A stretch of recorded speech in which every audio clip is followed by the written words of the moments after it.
अस्सलाम वालेकुम नाज़रीन, प्रोग्राम विजन बाय राजा आतिफ जुल्फ़िकार के साथ आपकी खिदमत में हाज़िर हूँ। 9 मई को तो इमरान खान और उनकी पार्टी ने रियासती इदारों की इमारत और तनसीबात पर हमला किया था, लेकिन अब सूरत हाल उससे आगे बढ़ गई है, क्योंकि अब उन्होंने डाल दिया है मुक़्तदरा के गिरेबान पर हाथ।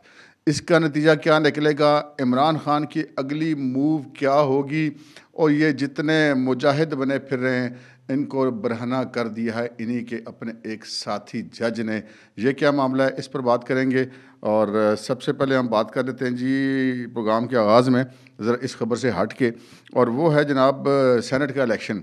सेनेट के इलेक्शन में जो है वो अब होना था, और तमाम अरकान जो हैं वो उन्होंने अपने अपने वोट डालने थे, लेकिन 2 सूबे ऐसे हैं जहाँ पर सीट एडजस्टमेंट हो गई है और बिला मुकाबला बंदे मुंतखब हो गए हैं। और पंजाब के अंदर जो कहा जा रहा था ये पाकिस्तान तहरीक इंसाफ वाले कि जनाब किसी के साथ कुछ हमारी बात नहीं होगी, और लेकिन सिर्फ अकेला शेर अफजल मरवत था जो ये कहता था कि जो है वो मुस्लिम लीग नून वालों के साथ कुछ सेटिंग कर लें तो हमें 2 सीटें मिल जाएंगी। तो जनाब फिर उन्होंने सेटिंग कर ली मुस्लिम लीग नून के साथ पंजाब में पाकिस्तान तहरीक इंसाफ के लोगों ने, और यहाँ पर जो है वो बिला मुकाबला सेनेटर्स मुंतखब हुए हैं। मुस्लिम लीग नून की तरफ से परवेज़ रशीद, नासिर महमूद भट्ट, अहद चीमा और तलाल चौधरी बिला मुकाबला मुंतखब हुए हैं, और हुकूमती इत्तेहाद के मोहसिन नकवी भी बिला मुकाबला मुंतखब हुए हैं। जबकि MWM के राजा नासिर अब्बास और हामिद खान जो हैं वो जो पाकिस्तान तहरीक इंसाफ के या सुन्नी तरीके के वो मुंतखब हुए हैं। यहाँ पे जो नासिर महमूद भट्ट हैं ये वही हैं जो नवाज शरीफ साहब के बड़े पुराने साथी हैं, लंदन से लेके पाकिस्तान तक हर जगह उनके साथ होते हैं। वैसे ताल्लुक़ इनका रावलपिंडी से है। परवेज़ रशीद साहब को पिछली बार सेनेट में नहीं आने दिया गया था, इस दफ़ा उनके रास्ते में कोई रुकावट नहीं डाली गई। अहद चीमा जो हैं वो काबीना का ऑलरेडी हिस्सा हैं, तो अब वो भी सेनेट में आ गए हैं, वज़ीर वो पहले से मौजूद हैं। और तलाल चौधरी जिनको कौमी असम्बली का टिकट नहीं दिया गया था कि मुस्लिम लीग नून ने किसी और से वादा कर लिया था, तो उनके साथ फिर सेनेट के टिकट का वादा हुआ था, तो मुस्लिम लीग नून ने उनके साथ ये वादा निभा दिया है। और मोहसिन नकवी साहब वजारत दाखिला तो चला ही रहे हैं, साबिक निगरान वज़ीर आला पंजाब हैं, क्रिकेट बोर्ड के भी सरबराह हैं, वो भी सेनेटर मुंतखब हो गए हैं। अब वो उनके ऊपर वो 6 महीने वाली मुद्दत वाली या 3 महीने वाली पाबंदी नहीं होगी, अब वो मुस्तकिल वज़ीर दाखिला रह सकते हैं, क्योंकि अब पार्लिमान के मेंबर हो गए हैं। और MWM इमरान खान की इत्तेहादी राजा नासिर अब्बास एडजस्ट हुए हैं, और हामिद खान साहब जो हैं वो मुंतखब हुए हैं सेनेटर। तो हामिद खान एक मतलब माकूल लोगों में शुमार होता है इनका। बलूचिस्तान में भी जनाब सेनेट की 11 नशस्तों पर सेनेटर्स बिला मुकाबला मुंतखब हुए हैं। जनरल नशस्तों पर नून लीग के जो है वो नासिर साहब हैं, आगा शाह ज़ेब दुरानी हैं, और जनरल नशस्तों पर पाकिस्तान पीपल्स पार्टी के सरदार उमर गौरगेज हैं, नेशनल पार्टी के जान बलीदी हैं, ANP और PP के मुश्तरका उम्मीदवार थे एमल वली ख़ान, वो मुंतखब हुए हैं। जनरल नशस्त पर जमीयत उलमा इस्लाम के अहमद ख़ान और आज़ाद उम्मीदवार अनवार काकड़, जी हाँ अनवार काकड़ जो निगरान वज़ीर-ए-आज़म थे, निगरान वज़ीर-ए-आज़म बनने से पहले वो सेनेटर थे, फिर वो निगरान वज़ीर-ए-आज़म बने, अब वो निगरान वज़ीर-ए-आज़म नहीं रहे, तो अब वो दोबारा सेनेट में आ गए हैं बलूचिस्तान के रिश्ते से। टेक्नोक्रेट जो हैं बलूचिस्तान के, उस पर पाकिस्तान पीपल्स पार्टी के बिलाल मंदोखेल और जमीयत उलमा इस्लाम के मौलाना अब्दुल वासे मुंतखब हुए हैं। ख़वातीन की नशस्तों पर मुस्लिम लीग नून की राहत जमाली और पाकिस्तान पीपल्स पार्टी की हुस्ना बीबी सेनेटर मुंतखब हो गई हैं। अब रह गए हैं जनाब सिंध का मामला रह गया है, और खैबर पख्तूनख्वा का रह गया है। खैबर पख्तूनख्वा में हुक्म दिया है पेशावर हाई कोर्ट ने स्पीकर जो KP असम्बली है उनको कि जो मखसूस नशस्तें जो इजाफी मिली थी अपोजिशन की जमातों को, उनके हलफ लेने से उन्होंने इनकार किया था, असम्बली बंद कर दी थी, ताले लगा दिए थे। तो अब पेशावर हाई कोर्ट ने उनको कहा कि जी आप इनसे हलफ लें, लेकिन अब देखें हो सकता है वो हाई कोर्ट की हुक्म की पर वो हलफ ले लें, लेकिन मेरा नहीं ख्याल, क्योंकि स्पीकर जो है वो असम्बली के अंदर उससे अदालत पूछ नहीं सकती, तो शायद इस चीज़ का वो फ़ायदा यकीनन उठाएंगे। और अगर वो हलफ उठाने देते हैं जो नए मुंतखब अरकान हैं पंजाब सूबाई असम्बली हैं KP के, तो फिर अपोजिशन को 5 और जो है पाकिस्तान तहरीक इंसाफ को 6 सीटें मिलेंगी। लेकिन अगर वो उनको हलफ नहीं उठाने देते तो पाकिस्तान तहरीक इंसाफ यानी कि सुन्नी इत्तेहाद कौंसिल उनको 10 और अपोजिशन को 1 मिलेगी। तो लिहाजा ये यहाँ पे मसला है जनाब कम से कम 4 सीटों का, तो वो 4 सीटों के लिए फिर जो है पाकिस्तान तहरीक इंसाफ फिर कुछ भी करेगा। तो ये सेनेट की सूरत हाल थी। और इसके साथ जनाब हम आप अगली खबर की तरफ चलते हैं। लगता है रियासत फिर सीधी हो रही है जनाब। रियासत ने काफ़ी मामला डिले कर दिए थे 9 मई के ऊपर। लोग जो हैं वो काफ़ी उन्होंने काफ़ी अरसे से जेलों में थे, उनकी ज़मानतें तो हो रही थी, तो रियासत भी कहते थे ठीक है आज इसकी ज़मानत होगी, जाए अपने घर मौज करे, केस तो चलेगा ही चलेगा। लेकिन गुज़िश्ता रोज़ फिर कुछ ऐसा हुआ कि 9 मई के मुकदमात में 2 जो मुलजमान थे, अय्याज अब्बासी और सैफुल्लाह, उनकी ज़मानत पर रिहाई हुई। वो गेट से बाहर निकले तो फिर दोबारा चुके गए, यानी कि गेट के बाहर से उनको फिर उठा लिया गया। और ये ऐसा काफ़ी अरसे के बाद हुआ, क्योंकि पहले तो ऐसा होता था लेकिन अब काफ़ी दिनों से ऐसा नहीं हो रहा था। अब अडेला जेल के गेट से वो जूँ ही निकले हैं, उनके अजीज़ व अक़ारिब वहाँ पे मौजूद थे, तो उनको दोबारा गिरफ़्तार कर लिया गया। तो पता ये चला है कि उनको दोबारा गिरफ़्तार करके 16 MPO के तहत नज़रबंद कर दिया गया है। इससे अगली खबर है जनाब, आज एक मुलाकात, 2-3 मुलाकातें हैं। एक तो सबसे इम्पॉर्टेंट चीज़ तो ये है कि वो जो कल इजलास हुआ था सुप्रीम कोर्ट के फुल कोर्ट का इजलास, वो उसमें कोई फ़ैसला नहीं हो सका था कि जो इस्लामाबाद हाई कोर्ट के जो 6 जजेस हैं उन्होंने जो ख़त लिखा उस पर क्या कार्रवाई करनी है, लेकिन उसके बाद उसको आज तक के लिए मुलतवी किया गया था। आज उसकी दोबारा कार्रवाई होगी और फिर हमें शाम तक ये पता चल सकेगा कि क्या फ़ैसला किया है सुप्रीम कोर्ट ने, चीफ़ जस्टिस ने और उनके तमाम साथी जजेस ने। लेकिन उससे पहले 2 बड़ी इंपॉर्टेंट मुलाकातें होनी हैं जी।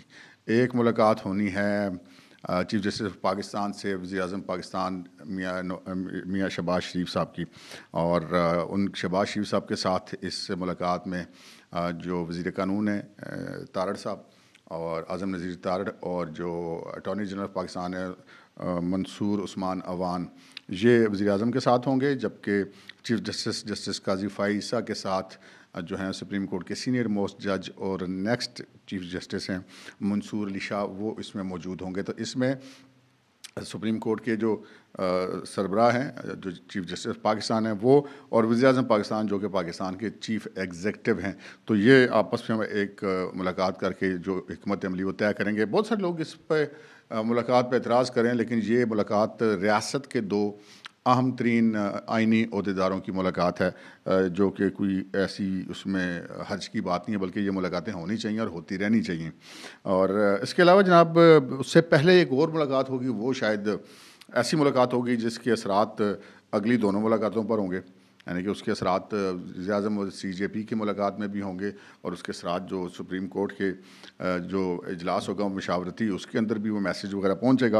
और वो मुलाकात होगी जनाब, हमारे ज़राए का कहना है कि जो वज़ीर-ए-आज़म ने मिलना है चीफ़ जस्टिस ऑफ पाकिस्तान से, उससे पहले उनसे मिलेंगे chief of army staff general Asim Munir और जो हमारे DG ISI हैं लेफ्टिनेंट जनरल नदीम अहमद अंजुम। ये दोनों मुलाकात करेंगे प्राइम मिनिस्टर साहब से, और फिर उसके बाद प्राइम मिनिस्टर साहब मुलाकात करेंगे चीफ़ जस्टिस साहब से। तो ये मामलात बहुत आगे की तरफ जा रहे हैं। ये इन मामलात का नतीजा क्या निकलेगा उस पर तो हम आते हैं। ज़रा उससे पहले हम एक और ख़बर पर डिस्कस कर लेते हैं जो आपने थंबनेल पे देखी होगी कि जिसकी बेटी की शादी पर न जाना।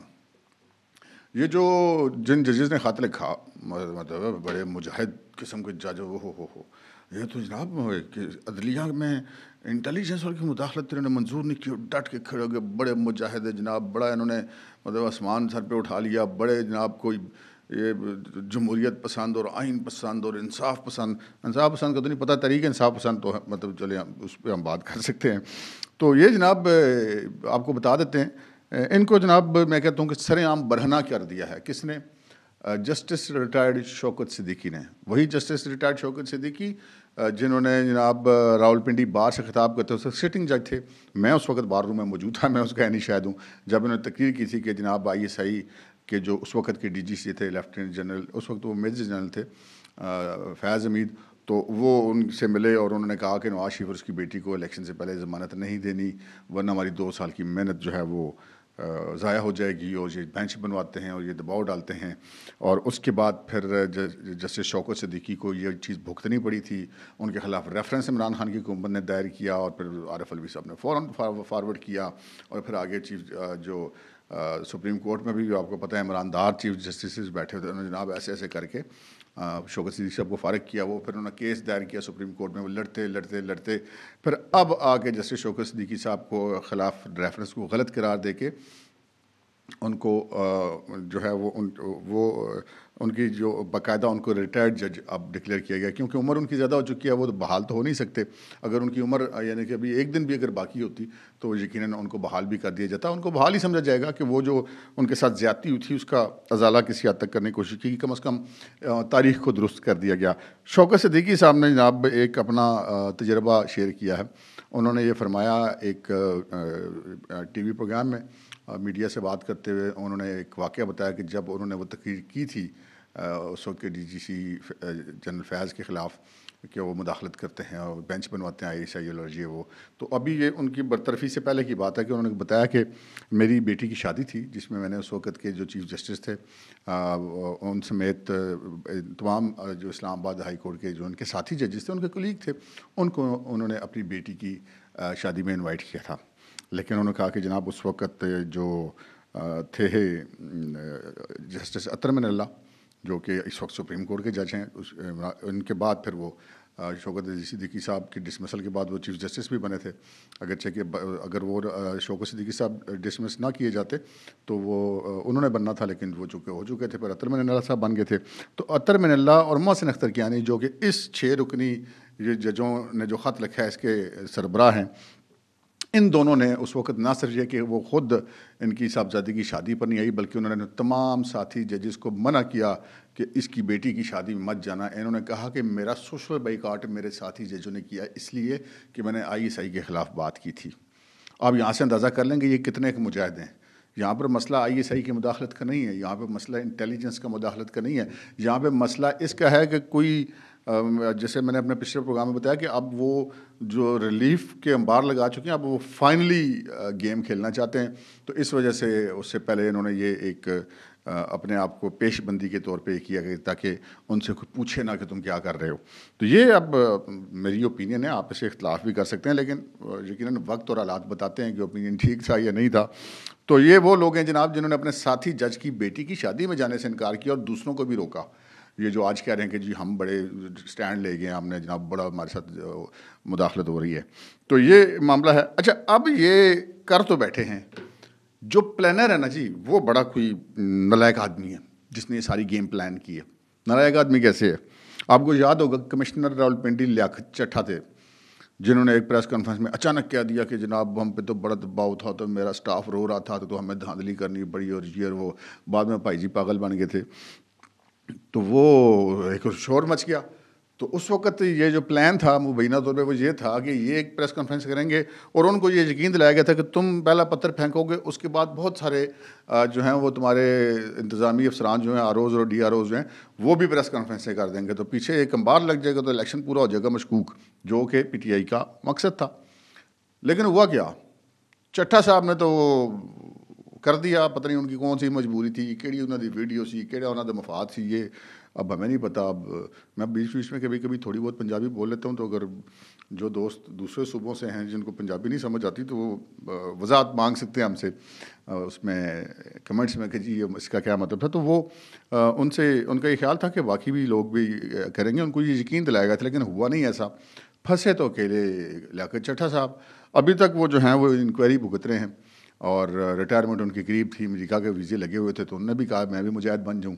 तो जो भी उनकी मजबूरी थी बहरहाल, लेकिन वो एक जहन में था, प्लानर के जहन में ये आया था कि वो जब एक बंदा आगे हुआ तो उसके बाद बाकी पीछे से साथ नहीं हुए। तो अब उस प्लानर ने एक दूसरा एंगल इख्तियार किया। जो भी इसका प्लानर था उसने ये सोचा कि मैं जब ये करूँगा, पिछली दफ़ा एक बंदे को किया था तो बाकी लोग पीछे नहीं शामिल हुए थे, तो इस तो हम करते हैं कि सारों को इकट्ठा ही आगे करते हैं ताकि उसके बाद फिर जो है वो ये पीछे वाला चक्कर ना रहे। तो उसने इकट्ठा 6 जजों से ख़त लिखवा दिया। अब क्या हुआ, अभी 6 के 6 गए हैं फंस। मतलब एक तो ग्रुपिंग नज़र आ गई, एक तो लॉबिंग नज़र आ गई, फिर इनकी जो मुश्तरका मीटिंग्स भी 3 महीने बड़ी चलती रही हैं, ये भी ऑफ द रिकॉर्ड हमें पता चला है। तो बहरहाल अब होगा क्या, मुलाकात होती है जी, चीफ जस्टिस साहब एक मिसाल देता हूँ, ऑर्डर कर देते हैं, प्राइम मिनिस्टर साहब भी एडवाइस कर देते हैं कि जी एक कमीशन बनाए जो इस मामले की इंक्वायरी करे। तो फिर क्या होगा? क्या ये जो इल्ज़ामात इन्होंने लगाए हैं अपने ख़त में वो ये इल्ज़ामात साबित कर सकेंगे जैसे शौकत सिद्दीकी की तरह? मेरा नहीं ख्याल। मतलब मुझे इस हवाले से तवज़ात हैं, हो सकता है कर सकते हो भाई, कर सकते हो तो क्या बात है। लेकिन ऐसा होगा नहीं, क्योंकि मैंने आपको बताया ना ये प्लानर पीछे हो रहे हैं। तो क्या होगा? क्या इनसे और सवालात नहीं होंगे? क्या इनसे सिर्फ इतना ही पूछा जाएगा जितना कि इन्होंने इल्ज़ाम लगाया? नहीं, कमीशन फिर वो होगा, वो बड़ा बाइख्तियार होगा। फिर उस पर इनसे ये पूछा जाएगा कि जनाब ये बताएं कि ये वो कौन सी इंटेलिजेंस अफसर या इंटेलिजेंस एजेंसी थी जिसने आपको मजबूर किया कि आप ऑडियो लीक्स की तहकीकात रोक दें। फिर ये बताना पड़ेगा कि जस्टिस बंदयाल की सास का केस क्यों रोका गया है, ये बताना पड़ेगा जस्टिस साकिब निसार के बेटे की आड़ी को का केस किसके कहने पे रोका गया। फिर ये भी बताना पड़ेगा कि बुशरा बीबी और रिश्तेदार लतीफ़ खोसा की कॉल की लीक्स वाले मामले पे किसके कहने पे रोका गया, क्यों उनके ऊपर बैठ गए ये लोग। और फिर ये बताना पड़ेगा कि जिस्मानी रिमांड के दौरान इमरान खान को जो रिहा किया गया ज़मानत मंजूर करके 10 मई को, वो किसके कहने पे किया गया। फिर उनको ये भी बताना पड़ेगा कि ये जो मुख्तलिफ जेल के अंदर वो सहूलियात इमरान खान को दी जा रही हैं जो पाकिस्तान के आइन में, पाकिस्तान के कानून में, जेल के मैनुअल में मौजूद ही नहीं है, तो वो सहूलियात किस इंटेलिजेंस अफसर के कहने पे दी गई और किस एजेंसी के कहने पे दी गई। फिर यह भी बताना पड़ेगा कि ये जो 9 मई की मुलाकात के मुलजमान को बल्क में ज़मानतें दे रहे हो, ये किस इंटेलिजेंस एजेंसी के अफसर के कहने पे दे रहे हो। क्योंकि अगर इसमें ISI इन्वॉल्व होती तो आपकी मतलब मजाल थी, आप ज़मानत ले लेते 9 मई के किसी बंदे के। वो तो बेचारे पहली दफ़ा पाकिस्तान की तारीख में ऐसा हुआ कि इस्टेब्लिशमेंट ने बाकायदा प्रेस कॉन्फ्रेंस करके कहा कि जी हम सियासत में नहीं आएंगे। तो उसके बाद फिर जनाब वो कहते हैं कि हमने बदमाशी क्या छोड़ी, पूरा शहर ही बदमाश हो गया, हमारी इस्टेब्लिशमेंट क्या शरीफ हुई है। मतलब ये इन लोगों ने उठ के बदमाशी शुरू कर दी, इस्टेब्लिशमेंट का गिरबान पकड़ना शुरू कर दिया। शायद उसकी कमज़ोरी समझी जा रही है, लेकिन भाई साहब ये कमज़ोर नहीं है हमारी मुक़तदरा। आपने गिरबान पे हाथ तो डाल दिया है, लेकिन मोहसिन जमील बेग ने हमें इसी न्यूज़ TU पे एक इंटरव्यू दिया था, उसमें उन्होंने एक बड़ा फ़िक्रा कहा था आइकॉनिक इमरान खान के बारे में और इस्टेब्लिशमेंट के बारे में। उन्होंने क्या है कि उनकी ट्रेनिंग ही लड़ने की है, और जिनकी ट्रेनिंग ही लड़ने की है उनसे लड़ सकता है ये? वो भाई वो शराफत का मुजाहरा कर रहे हैं, आप गलत जगह पे हाथ डाल बैठे हो। बहरहाल फिर जब ये ऐसा होगा तो फिर इनसे ये भी सवाल किया जाएगा कि ये जितने मफरूर हो जाते हैं, पाकिस्तान से बाहर भाग जाते हैं, इनके ECL में नाम होते हैं, आप किस इंटेलिजेंस एजेंसी के कहने पर शहजाद अकबर हो या शहबाज गिल हो या दीगर मुलजमान हो, किस इंटेलिजेंस एजेंसी के कहने और किस अफसर के कहने के ऊपर आपने उनको बाहर जाने का मौका दिया और आज वो मफरूर हो गए हैं, वापस नहीं आते। फिर आपको ये भी बताना पड़ेगा कि जब नवाज शरीफ के केस की अपीलें लगी थी तो एक साल आपने वो केस किस इंटेलिजेंस अफसर के कहने पर और किस एजेंसी के कहने पर नहीं लगने दिए। अच्छा, फिर ये जो आप को बताना पड़ेगा कि ये जो आप डिप्टी कमिश्नर इस्लामाबाद के इख्तियारात आपने वापस छीने, उससे आप इख्तियारात किसी भी कानून के तहत किसी अफसर के नहीं जब्त कर सकते। आप उन इख्तियारात के मिसयूज़ के ऊपर रुकावट डाल सकते हैं। आप वो MPO के तहत अपना इख्तियार इस्तेमाल करता है, 1000 दफ़ा गलत इख्तियार इस्तेमाल करें, आप 1000 दफ़ा उसको उसके आर्डर को कैंसिल कर सकते हैं, लेकिन आप उसके इख्तियार वापस नहीं ले सकते। तो आपने उसका इख्तियार लिया, आपने उसके इख्तियारात को मुअत्तल किया, वो किस इंटेलिजेंस एजेंसी के कहने पर किया और किस अफसर के कहने पर किया। फिर आपको ये भी बताना पड़ेगा कि 9 मई के मुलजमान को सज़ा दिलवाने के लिए उनको गिरफ़्तार करने वाले मुलजमान को रिहा और डिप्टी कमिश्नर और कानून नाफिज करने वालों को उठाकर मुलजम बना देना आपने किस इंटेलिजेंस एजेंसी के कहने पर किया। और फिर आपको ये भी बताना पड़ेगा कि ये जितने अनड्यू फेवर्स आप दे रहे हैं और जितने ये 9 मई से मुतल्लिका मुलजमान हो, इमरान खान से मुतल्लिका हो, तो वो किस एजेंसी के कहने पर किया। अभी बहुत कुछ होगा, जब ये बात निकली है तो फिर दूर तलक जाएगी। ये मामला फिर ऐसे नहीं टलेगा, और अगर आप ये सारा कुछ साबित नहीं कर सकते तो फिर उसके बाद वो मियाँ दाऊद तो रेफरेंस तैयार करके बैठा ही हुआ है, वो पहले मुज़हर नकवी साहब को भी घर तक छोड़ के आया। तो ये सारे मामला जनाब चल रहे हैं। अब हम आपको बताते हैं कि अब नेक्स्ट मूव इमरान खान की क्या होगी। देखें, मैं इस चीज़ के हवाले से बिल्कुल क्लियर हूँ कि इमरान खान का मकसद कतई तौर पे पाकिस्तान के अंदर सियासत करना नहीं है। जो लोग इमरान खान को सियासतदान समझ के या उसको एक सियासी पार्टी का सरबराह समझ के या एक सियासी पार्टी का बानी समझ के इस चीज़ पे कंफ्यूज होते हैं, यार ये इतनी गलत मूव क्यों करता है सियासी, ये बेवकूफ़ है, इसने अपने असम्बली के अदम एतमाद मंजूर हुई तो इसने गिनती नहीं होने दी, जब वो मंजूर हो गई तो फिर वो अपने एमएनए से रिज़ाइन ले लिए, फिर अपनी एक सूबे की हुकूमत ख़त्म की, फिर दूसरे सूबे की हुकूमत ख़त्म की। यार ये पागल है। सर ये पागल नहीं है, एजेंडा है। एजेंडा है पाकिस्तान को गैर मुस्तकम करना। तो जब आपने एक बंदे ने अपना सियासी कैरियर बनाना ही नहीं है, वो आया ही इसी काम के लिए है। अब वही बार बार मैं कहता हूँ मोहसिन जमील बेग की बात, मोहसिन जमील बेग ने कहा था कि बनी गाला वाला घर बनने से पहले इमरान खान जिस घर में रहता था उसका किराया अमेरिकी सफारत खाना 8 साल तक देता रहा था। क्यों देता रहा था भाई? कौन सी खिदमत जी उनकी कर रहे थे? फिर अभी जो अमेरिका वालों को, इसराइल वालों को इमरान खान का बड़ा दर्द उठा है, क्यों उठा हुआ भाई? वो कहते हैं there is no free lunch in the world. कोई ना कोई खिदमत तो आप उनकी कर रहे हैं। खैर, अब ये मामला है कि अब इनकी नेक्स्ट मूव क्या होगी। इन्होंने पाकिस्तान को दिवालिया करने के लिए पूरी कोशिशें की। इन्होंने कहा कि मुल्क टूट जाएगा, इन्होंने कहा कि जनाब यहाँ पे मुल्क दिवालिया हो जाएगा, यहाँ पे अनारकी फैल जाएगी, क्यास आ जाएगा, पूरी कोशिशें की, नहीं हुआ। फिर क्या हुआ? फिर ये उससे आगे बढ़े। इन्होंने अपने 2 सूबों के वज़ीर ख़जाना को शौकत ने कहा कि भाई तुम IMF को ख़त लिखो, पाकिस्तान को कर्जा न दें, हम नहीं देंगे। अच्छा, फिर भी इनको किसी ने नहीं पूछा। ऑफिशियल सीक्रेट एक्ट वाला बगावत वाला केस तो है ही है ना अपनी जगह पे, जो पाकिस्तान के ख़िलाफ़ इन्होंने पाकिस्तान की जो सिफारती तल्क़ात हैं उनको अपनी सियासत के लिए इस्तेमाल किया, या पाकिस्तान को इंटरनेशनली में लाइन करने के लिए इस्तेमाल किया। लेकिन उसके अलावा भी इन्होंने बहुत कुछ किया। उसके बाद ये जो भी पिछले दिनों ने IMF को ख़त लिखा कि पाकिस्तान को कर्जा ना दें, इमरान खान साहब ने लिखवाया, धड़ल्ले से लिखवाया, इसलिए कि पिछली कालों पर किसी ने कुछ नहीं कहा था। तो फिर इन्होंने वो भी किया। उसके बाद फिर अब वो उन्होंने IMF के बाहर मुजाहरा भी करवाया, जन आसिम अली की फ़ोटो लगवा के उसको वाशिंगटन में भी घुमाया ट्रक को, उनके ख़िलाफ़ नारे लिखकर। तो अब इमरान खान की अगली मूव ये होगी कि देखें जनाब, ये पाकिस्तान के तो 6 जज, अब मगरबी दुनिया जो है वो तो एक जज को बड़ा ऑनरेबल आदमी समझती है ना, कि एक जज होता है बड़ा ऑनरेबल होता है भाई, वो उसके साथ बड़ी ज़्यादती होगी। तो 6 जज इकट्ठे हाई कोर्ट के, जनाब उन्होंने ये कह दिया ISI ये करिए, तो ये बैनुल-अक़वामी सतह पर पाकिस्तान की फ़ौज और पाकिस्तान की ISI के ख़िलाफ़ केस बना रहे हैं, पाकिस्तान की रियासत के ख़िलाफ़ केस बनाएंगे। अब ये जो नेक्स्ट मूव होगी, आप देख लीजिएगा, इनका जो इंटरनेशनल ब्रिगेड है वो अब नेक्स्ट काम ये करेगा कि इन 6 जजों के इन ख़त को लेकर पूरे बैनुल-अक़वामी दुनिया में पाकिस्तान को और पाकिस्तान की जो फ़ौज है, जो पाकिस्तान की प्रीमियर इंटेलिजेंस एजेंसी है, इनको बदनाम करेंगे। नेक्स्ट मूव इनकी ये होगी, मैंने आपको अभी बता दिया। देखें हमारे मुक़तदरा वाले क्या करते हैं। हम तो भाई कहते हैं कि निकार खाने में तोती की आवाज़ है, हम तो अच्छा बुरा जो हमारी अकल के मुताबिक आता है वो हम आपके सामने पेश कर देते हैं। अब करना तो वड्डे हाफिज़ साहब ने जो कुछ भी करना है यहाँ पर। अब तक के लिए इतना ही, इजाज़त दीजिए। अल्लाह हाफ़िज़।